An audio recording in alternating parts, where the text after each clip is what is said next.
84 लाख योनि में मनुष्य योनि बड़ा दुर्लभ है। अब कुकुर मला थोड़ी कहिया भागवत सुने यहाँ अच्छा ये तो मनुष्य के धर्म है भैया हो। हैं? तो 84 लाख होते 1 लाख ला हमार दादा नहीं देखे। अच्छा के प्रकार के कुकुर होते तेला नहीं जाना। हम 10-12 प्रकार के देखे झब्बू कुकुर लाली चितकबरा आए ना हो। यह एनटीपीसी में हरियर पीला हुआ था तेरा नहीं जाना बाबा। तो 84 लाख होते 1 लाख ला तो हमार दादा नहीं देखे है। सूक्ष्म जीव से लेके भयंकर डायनासोर तक। तो बहनी हो ये बता दो मैं का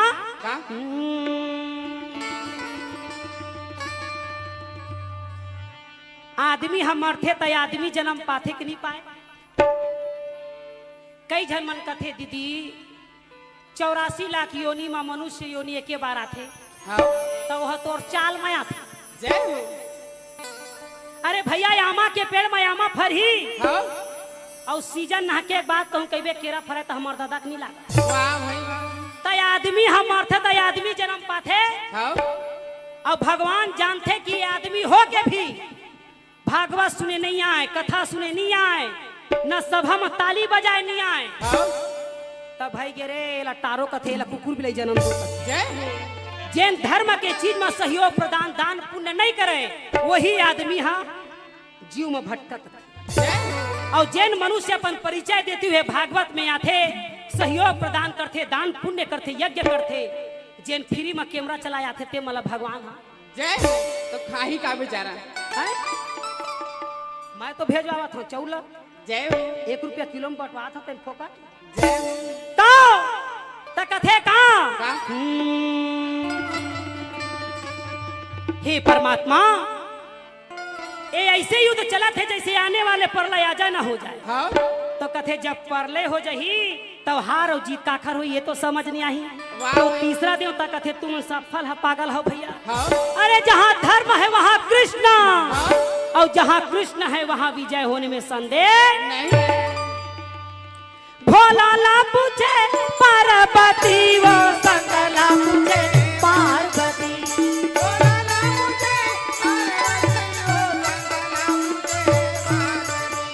भोला ला पूछे पार्वती वो सकला पूछे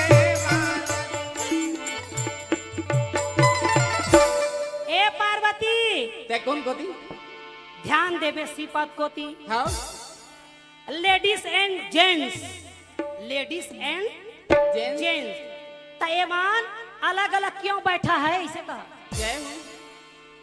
शंकर भगवान कथे गांजा मैं पियत नशा तोला चढ़ाते वही लेडीज और जेंट्स में त नहीं पावे स्वर। पार्वती कथे भोला का बताओ तोला एक बात बतावा मोला जय तुहर तो दुनिया में कथे कि नारी ला पुरुष ले कम झन समझे कर आई पुरुष ले तो कहते हाँ नारी मन धला पुरुष ले कोई कम नहीं रहे। तो कहते हाँ एकरे बर दुनिया बिगड़ा थी। कैसे नारी को नारी रहने दो और पुरुष को पुरुष रहने दो तभी दुनिया का कल्याण है अन्यथा सर्वनाश है।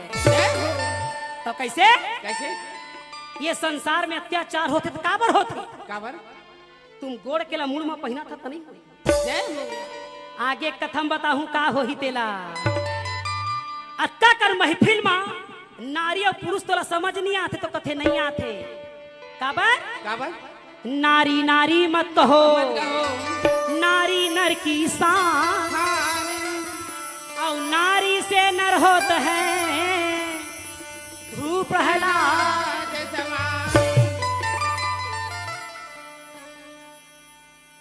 दाई दादा हो मैं आप मन में एखर बर आए हो शरद भैया मोला बुलवा है एखर बर कि यहाँ ज्ञान के माला के प्रचार करना है। हमार मेरा राम साहू भैया के भी कहना है। राजेश्वरी भाभी भी है राजेश्वर ओखर तो नाम है राजेश्वरी महाराज और कहाँ के राज करी थे वही जाने। तो दीदी बहनी मला मैं निवेदन करता हूँ कि नारी नारी मत कहो नारी नर की शान और नारी से नर होते हैं ध्रुव प्रहलाद। तो पार्वती कथे भोला का बताऊं तोला भगवान कसम एक बात बतावा मोला का बात है कि ये नारी मन के मतलब का होते का होते तो कथे मर्यादा के नाम नारी हाँ? मर्यादा के नाम नारी तो बहनी हो ये मर्यादा ला मत भुलावा जब तू ही मन जीन्स पैंट पहन ले हा तू ही मन टी शर्ट पहन ले हा तू ही मन जूता ला पहिरिया तो छोकरा पिला मन लुगरा थोड़ी पहन जय हो तो यही लाज रखिया बहनी हो कि ये संसार में नारी के सम्मान होते जय। या देवी सर्वभूतेषु वह लज्जा रूपेण संस्कृता संस्कृता नमस्तस्यै नमस्तस्यै नमस्तस्यै यह नारी मन ला कहत है या देवी सर्वभूतेषु लज्जा रूपेण संस्कृता मर्यादा के नाम नारी है लाज रूपणी नारी है अगर नारीच मन लाज ला हमन छोड़ देबो तो संसार में वही का जय हो जो नहीं होना चाहिए वो होवत आज महाभारत हो इसका पर है पार्वती कथे प्रभु का बात है तुमन तो कहे हा कि जब जब नारी पर अत्याचार होते तब तब भगवान अवतार लेते जय हो तो भगवान है कहाँ अच्छा तो कथे देख कौरव और पांडव दल के बीच में लड़ाई होती ओ देहे जय हो हरि दर्शन कब होएगा भोलानाथ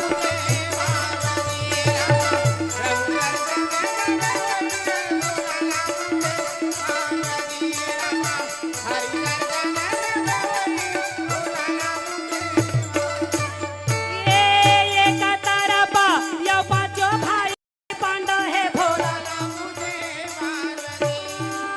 ये कतरबा यो कौरव दल के सेना हो भोलानाथ रामा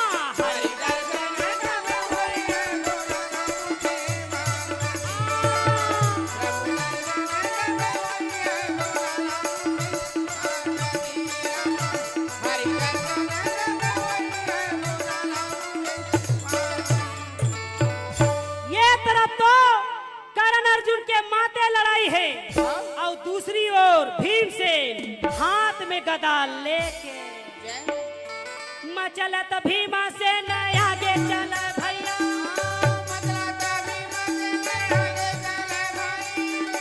मचलत भीमा से आगे बढ़े भैया वो तो भीमा से न हमदार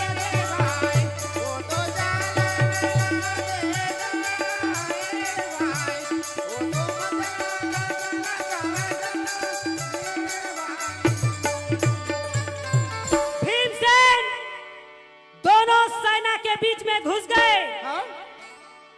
भीमसेन मने मन में सोचा है मैं तो सोचत रहे मोला देख के कौरव मन सामने आई हाँ? तो ये सेना दिखे कौरव गए तो गए कहाँ हाँ? और जब तक उपद्रव मैं नहीं करी हूँ हाँ? तब तक भीमसेन के कहना है कि कौरव मन सामने नहीं आए जय हो कौरव के रथ पांडव डहर जा देखे हाँ? तब केदारी गदाधारी भीमसेन रथ के पहिया में गदा ला घुसाए हाँ? तो रथ और घोड़ा दोनों हड़बड़ा गए हाँ? तब के गदाधारी भीमसेन ताकत धरपन बल बढ़ावे का धरा रा रा रा रा रा रा।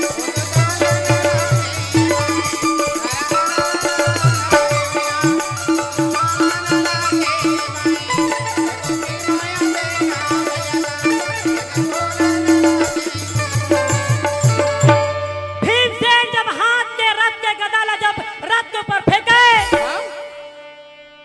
तो रथ धरे रहे तेनो चूरा चूर हाँ? और नीचे मत दब गिर है ये चूरा चूर तेनो चूरा चूर क्या भाई भीमसेन के हाथ में 8 घोड़ा और 2 लड़ने वाला सारथी वाह भाई वाह। का का मर गे कहन लगे भाई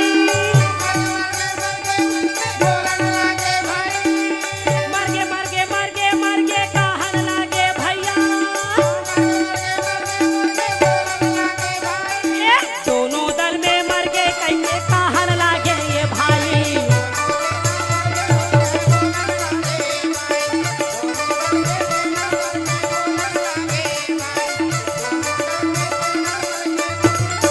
सेना कहे बच्चा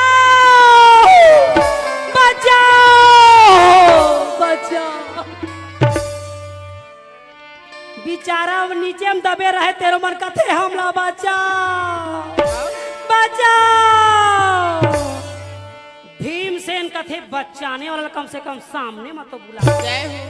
देख दशा भीमसेन लड़े के तैयारी होती। दुशासन मन में सोचे सेना में खलबली मचे है, हो सकते पांडव मन बाहर से पहलवान बुलाए हुई। ये सोच के जब दुशासन आगे बढ़े और वही में जाके हफ्चा के देन समय भीड़ से खड़े रहे। क्या बतावा भाई, वही समय वही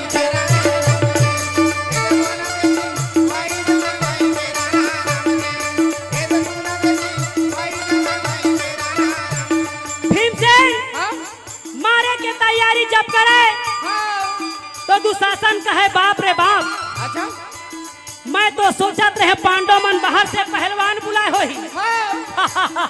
ये तो भीमसेन है। अच्छा। सेना मतलब मार के पटके है और जब तक मैं बोलूं नहीं तब तक सेना ला छोड़ने वाला नहीं। हाँ जी।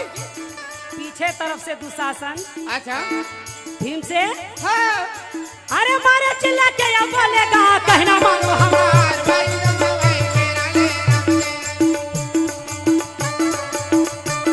भीमसेन सेना के साथ में कोई फायदा नहीं। अच्छा। तुझे लड़ना है तो मेरे साथ लड़िए। वाह भाई वाह। तब केदारी कन्हैया ये कन्हैया हरे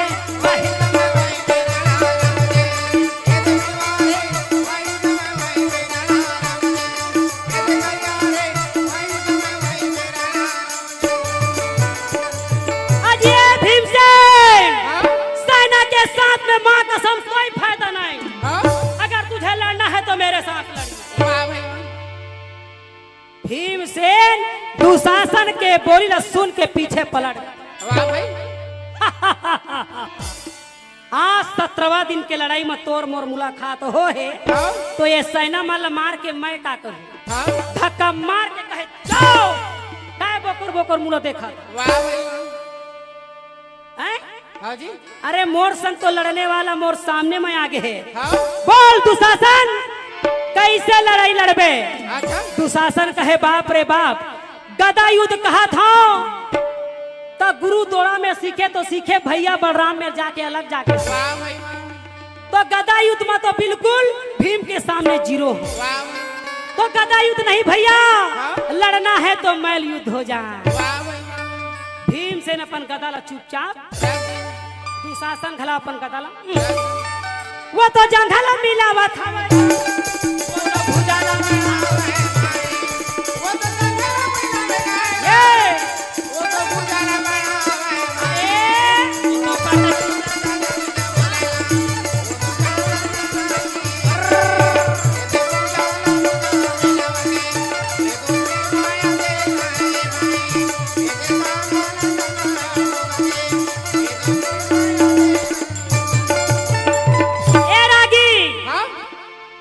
दुशासन और भीम के लड़ाई ऐसे जमा रहे जैसे ईटा या सीमेंट के पकड़ रखे।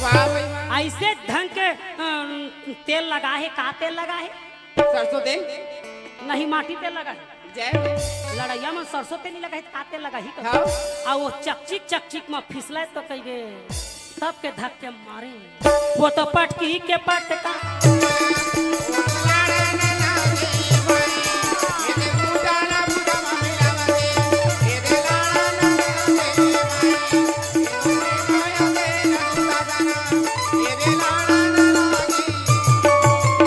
मार छाती में छलांग मार के चढ़ तो गए। कहे वो नीच दुशासन, याद कर ले जो तोर ये सभा में तोर प्राण की रक्षा करे। दुशासन कहे बचाओ बचाओ बचाओ बचाओ। तो वहां कौन बचाने वाला है? तब के खिसिया गए। तब भीमसेन कहे अरे वो नीच दुशासन, याद कर ले जो तुम प्राण की रक्षा करे।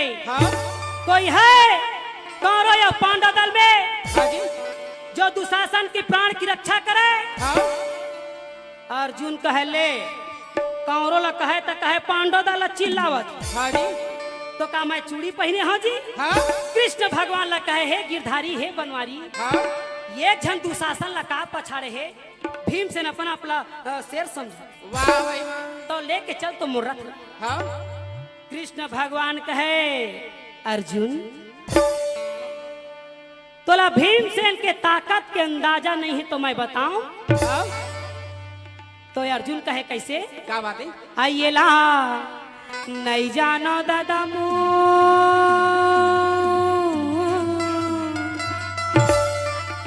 काला नहीं जाना जी।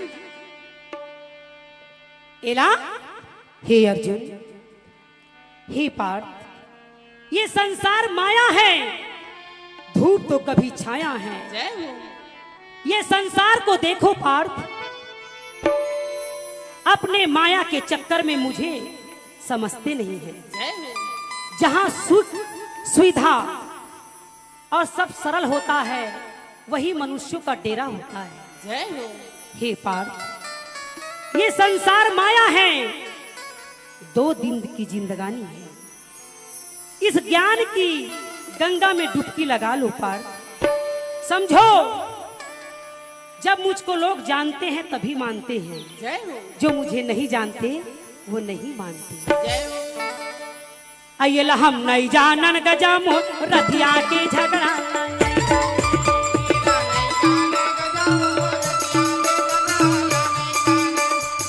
नहीं जाने गजामो रथिया के झगड़ा।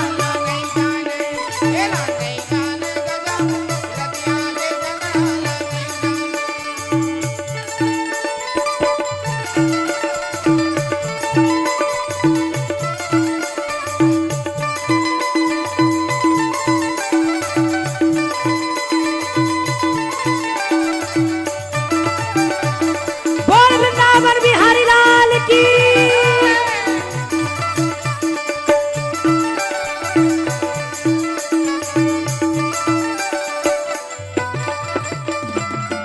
कृष्ण भगवान कहे एरा नहीं जाना अर्जुन। क्या बात है? मैं तोर में जो प्रश्न पूछा था भगवान का समोहिल बतावे तो ठीक नहीं हो। क्या बात है? तो कहे का कैसे महाराज क्या बात है? बाग बिना माली के हाँ। बाग बिना मालिक के ससुरार बिना साली के हो गए तोर बिहाव नहीं होए। तो तोर बाई के का हो ही कथो वो कुंवारी बैठे जय हो। हैं? बाग बिना माली के हाँ। ससुरार बिना साली के और सभा बिस्ताली के कोई मजा नहीं आए। जय हो। तो जैन बजा ही ताली और खर भाग के नहीं होवे खाली। हाँ। नहीं समझा था छत्तीसगढ़ ही जैन बजा ही ताली और खर भाग के नहीं होवे खाली। अब भगवान का सब जैन नहीं बजा ही ताली और खर खिसा हो ही। जय हो। जा रे बैंक में चोरी हो जाए तुम्हार मन के ता ताली के कंजूसई झन करिया। मैं कहूँ ना 1 घंटा में रफा दफा कर दूं यही मेले कथा ला मैं हम आइला नहीं जाने गजम रथिया के झगड़ा।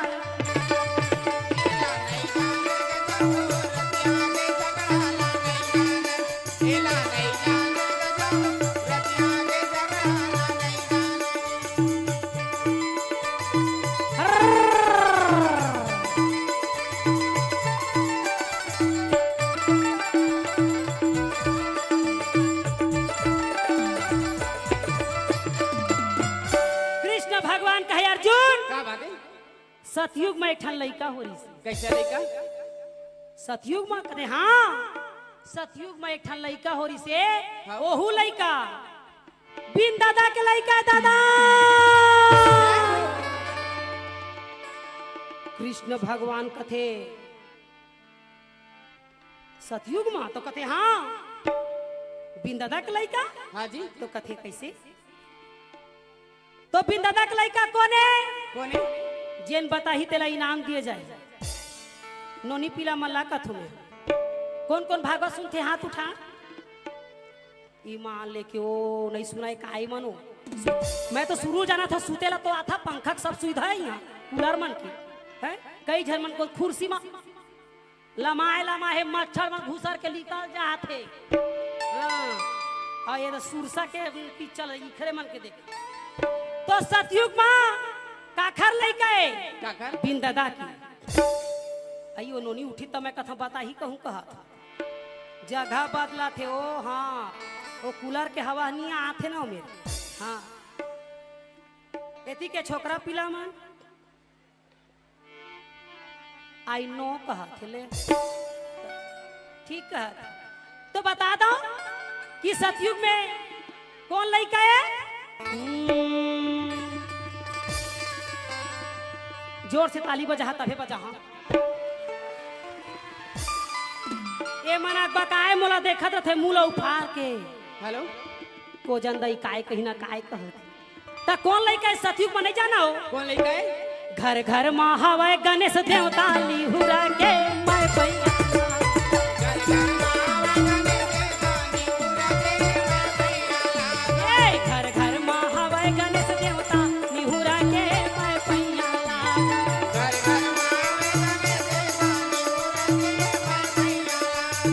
मैं पैया लगा ये दे मैं पैया लगा मैं पैया लगा दादा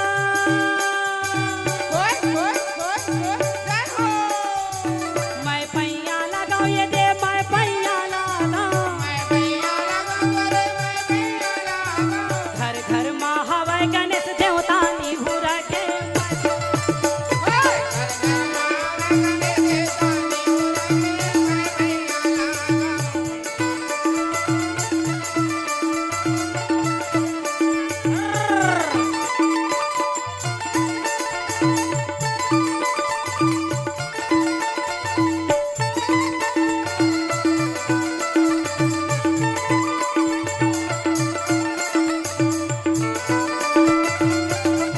बोल गणेश भगवान की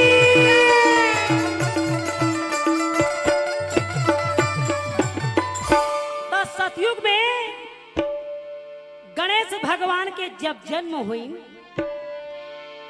तो पार्वती है कही कि रतो आज स्नान दे जाऊं हाँ और स्नान दे जाऊं तो ये गुफा डहर जाऊं अच्छा अंदर के तरी के भीतरी वाह भाई वाह तो कोई तो बॉडीगार्ड रहना जरूरी है हाँ है?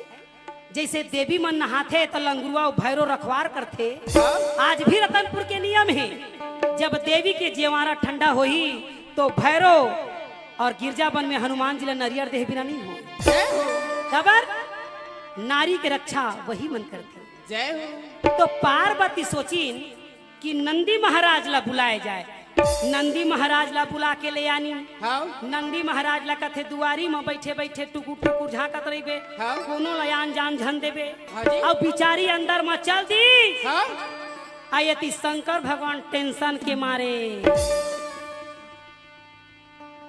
खोजा थे बहिहाय हाँ अब खोजत खोजत नंदी महाराज ला पूछे "ए नंदी महाराज हाँ पार्वती है कहाँ अंदर है जय हो तो कथे अच्छा तो का करत है तो कथे स्नान दे के है अब पार्वती जैसे नहात रहे पानी में शंकर भगवान के परछाई पहुंच गई जय हो बोल दे शंकर भगवान की जय तब पार्वती गुस्सा के मारे बैला में जाके कथे ए नंदी महाराज तोला मैं चौकीदारी पर रखे रहे हो हाँ। और महादेव ला अंदर में आन दिए जाओ आज के बाद तय मोर मंदिर में झर रही थी जय हो बोल दे शंकर भगवान की जय अब गुस्सा के मारे पार्वती अमावस्या के रात में जो मैल के सिसकल छोड़ाई तो कही दी जय हो धरा रा रा रा रा रा रा।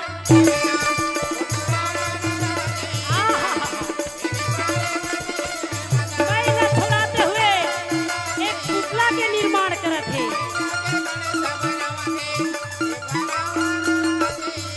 वो लइका ला पुतला बना दी हाँ और वो लइका के पुतला के मत जीव पार दी जय हो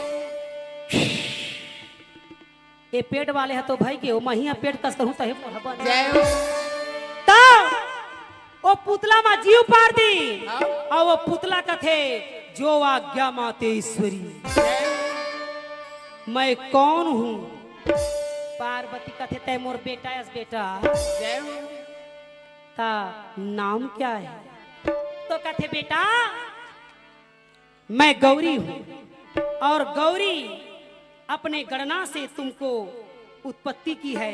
आज के बाद तुम्हारा गणपति नाम होगा।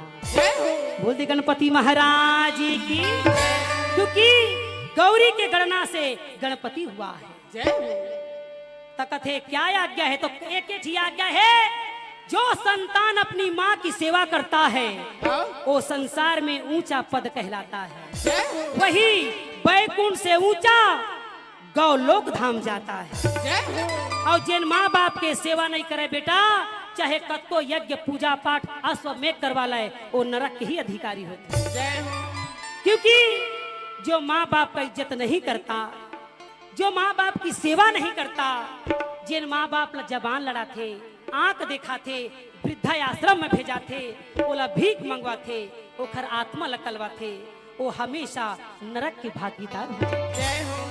अरे का होते नान कनमा में हमन जिद्दी करत रहे, हमन नादारी में का नहीं करे हन, वो कितना सहे है। और हमन माँ बाप ला समझन नहीं, जीवन धिक्कार है। पार्वती ऐसे ज्ञान देती है, गणपति महाराज ला कथे बेटा ये मेरी आज्ञा है कि जाओ यहाँ दुआरी में बैठे रहिबे और कोनो लयान जान ध्यान देबे। दानव मानव पशु पक्षी देवी देवता कुछ भी हो, हवा पानी सब रोक दो। गणपति महाराज कहते हवा पानी रोकियो, तो कहते हाँ हवा पानी बंद कर दो। ओ माय गॉड, हवा पानी बंद हो तो जीना मरना हराम। जय हो।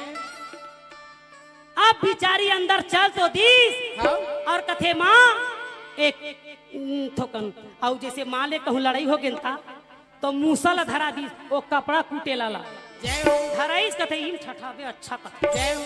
और कहूँ मोला भूख लगी था, बिचारी हा मोदक बनाए रहा, इला खात रे बेटा। जय हो। मोदक नहीं कम पा था, मोमोस कस जय हो। चिड़ै अंडा आई ना, वो इसने धरा था। अब कथे अम्मा कहूँ माल ले जाए, कहूँ मैं लड़का जात अस्किटिया आ गया था तो मुसवा दे दिन खेलत रही बेटी के। जय हो। अब मुसवा इतने होती कूदा बेचारा अपना कूदत रहे। अब बिचारी पार्वती अंदर गई तो अब लड़का बैठ गए मुसल धर के। जय हो। ओत के जुआर अचानक भट ले डेक इसकाला आगे भोला गाये दे आगे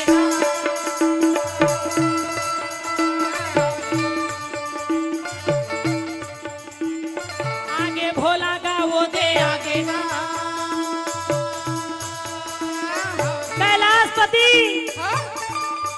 हाथ में त्रिशूल और डमरू धर के अनोख निरंजन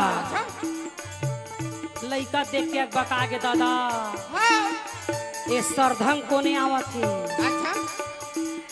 आगे भोला गाये दे आगे वो दे डमरू के बजैया आगे भैया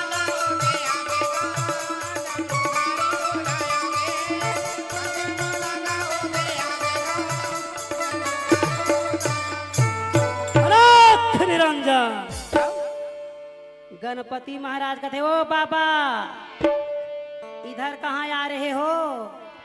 शंकर भगवान कथे लो मोरे घर है मोला कैलाशपति कथे, मैं यहाँ के कैलाश के पति हूँ।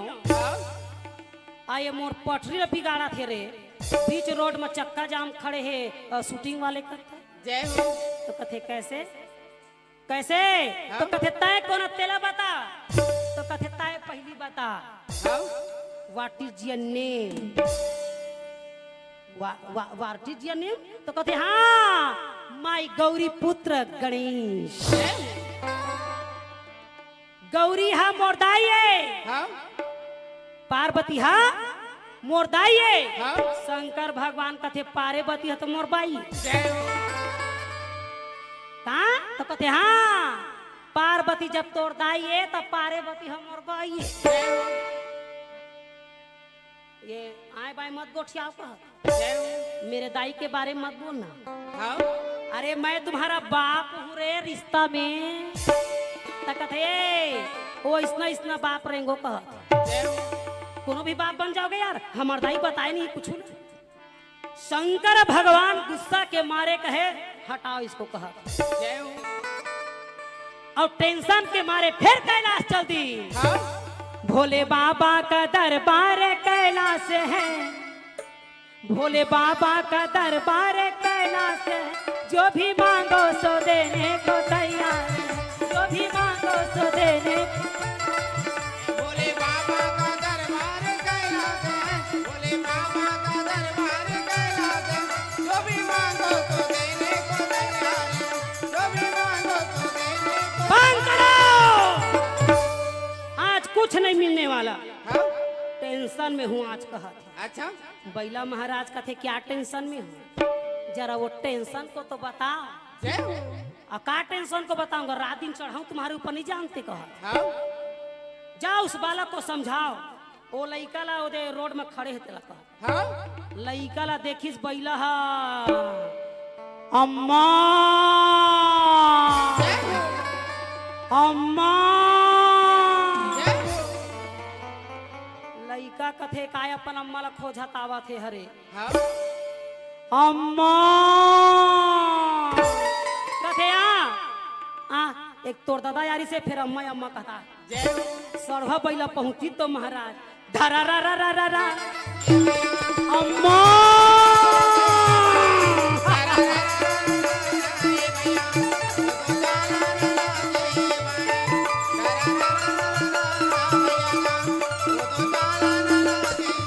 अम्मा बैला के पूछिल धर के जो घुमाई तो महाराज महादेव के गोड़े फेंक दिए। ओ अम्मा अम्मा कहत रहे पापा मेरे पहुंच गई।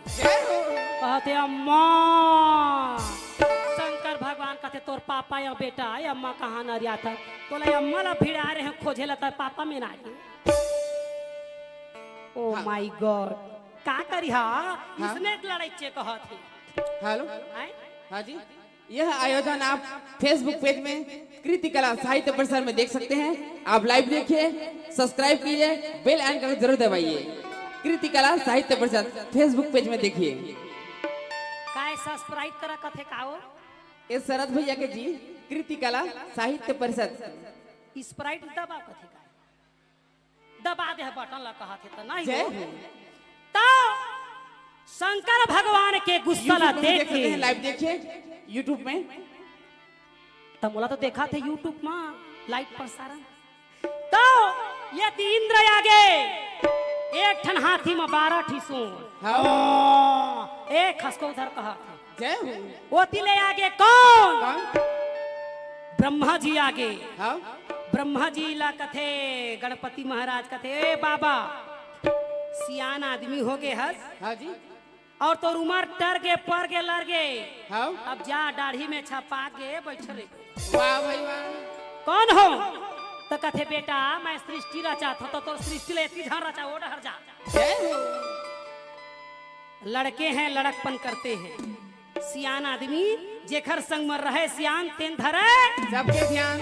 ओ जा ब्रह्मलोक में कहा। हाँ बिचारा कमंडल धर के रेंग दे। हाँ अब ओती ले आवा थे कौन कौन? हाथ में करताल लेके लक्ष्मी नारायण नारायण हरि हरि।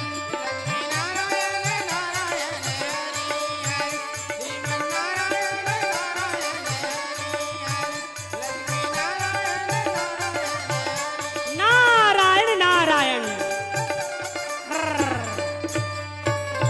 ब्रह्मा जी कहा थे बेटा लहुट लहुट पीछू को लहुट कहा थे। हाँ कैसे पिताश्री? अरे पिताश्री झन करे ओती लड़ाई हो जय हो। तो किधर ओ कैलाश धर। जय हो। तो कथी कैलाशपति धर तो कथी हाँ विष्णु भगवान ला बता दिस। नारद का मतलब होता है नारा लगाना, जय हो। नारा लगाना। अब वो नारायण ला जाके